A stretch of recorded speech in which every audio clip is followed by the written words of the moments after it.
Salam değerli izleyiciler, aziz kardeşler. Bak gördüğünüz hayvanlar satılır. 120 başlı değerli izleyiciler. 120 tane bak böyle boz hayvan satılır. Yani hayvandan başa çıkan adam bilir ki bu hayvan ne hayvandır. Burası hayvanın eti zayıfdır değerli izleyiciler. Bak buyurun bakın. Bir qapının da məhsuludur değerli izleyiciler. Bir qapının.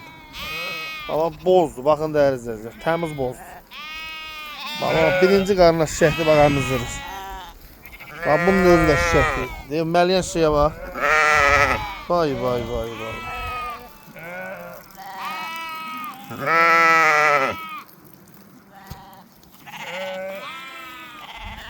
Boz de boz.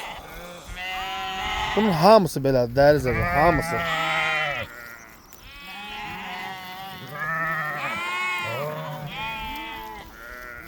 Görsünlər bakın.